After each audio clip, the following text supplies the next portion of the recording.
গত ৪ মার্চ শ্রীলঙ্কার কাছে ভারত মহাসাগরে ইরানের যুদ্ধ জাহাজ আইরিশ দেনাকে টর্পেডো করে ধ্বংস করেছে মার্কিন নৌবাহিনী। এই ঘটনার পর ভারতের ভূ রাজনৈতিক ভূমিকা নিয়ে তীব্র বিতর্ক শুরু হয়েছে। প্রশ্ন উঠেছে, ভারত মহাসাগর কি আসলেই ভারতের?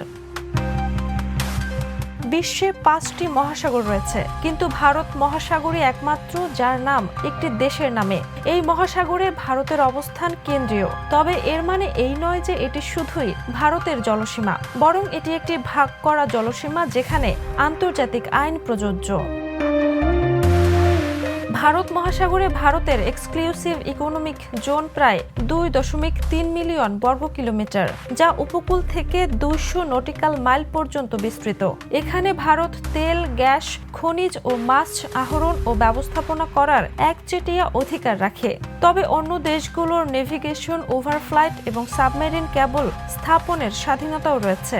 এক্সক্লুসিভ ইকোনমিক জোনের বাইরে রয়েছে উচ্চ সমুদ্র, যেখানে কোনো দেশেরই সার্বভৌমত্ব নেই। ইরানের যুদ্ধজাহাজ আইরিশ দেনা দুর্ঘটনা আন্তর্জাতিক জলসীমায় হলেও ভারতের কাছে এটি কৌশলগত আঙিনা হিসেবে গুরুত্বপূর্ণ। ভারতের মহাসাগর নীতি এই অঞ্চলে স্থিতিশীলতা, নিরাপত্তা ও সহযোগিতা বজায় রাখার উপর গুরুত্ব দেয়। ইন্ডিয়ান নেভি, বিমান বাহিনী এবং আন্দামান ভিত্তিক স্থাপনার মাধ্যমে ভারতে প্রভাব বজায় রাখে, বিশেষ করে চীনের ক্রমবর্ধমান উপস্থিতি মোকাবিলায়।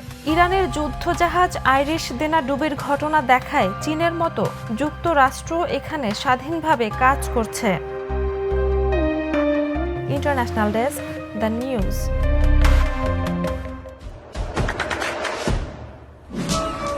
দেশে দেশে সবার সাথে দ্য নিউজ।